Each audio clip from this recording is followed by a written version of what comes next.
118 a favor, 14 en contra y 10 abstenciones.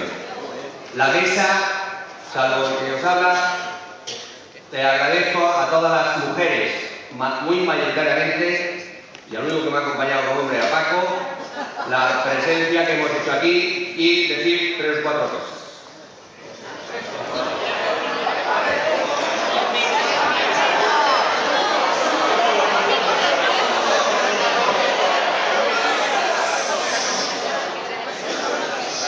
Vamos a dar los resultados.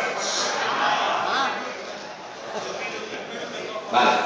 Para la Secretaría General, votos emitidos 295, válidos 230, blanco 56, nulo 9. Para la Comisión Ejecutiva Confederal, emitidos 295, válidos 246, blanco 40, nulos 9. Comisión de Control Financiero, votos emitidos 297, válido 258, blanco 31, nulo 6. Comisión de Garantías, emitidos 296, válidos 253, en blanco 34, nulo 9. Delegación al 10º Congreso Estatal, emitidos 296, válidos 235, en blanco 52, nulos 9.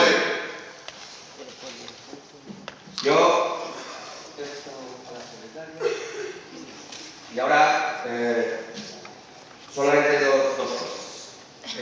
Espero que por la parte que me van a tocar las compañeras y los compañeros, y ahora con bastante solemnidad, ese fue el primer objetivo que nos marcamos cuando asumimos esta responsabilidad.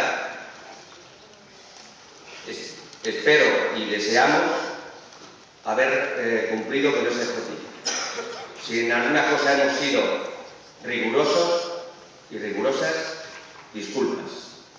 Pero en un congreso de la importancia como esta, nos tenemos que exigir rigurosidad.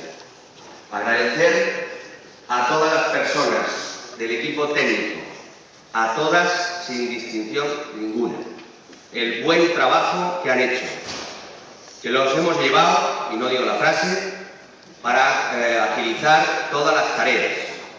A vosotros y a vosotras, porque creo que hemos hecho un gran congreso y hemos culminado un proceso en el País Valenciano que sabemos que en el mes de febrero, no me recuerdo los días exactos, se culminará todo el proceso de las comisiones obreras de España. Y por mi parte, personalmente, nada más y nada menos que nombrar a la Comisión Ejecutiva saliente, y con eso los compañeros les pido, por favor, de la mesa que abandonen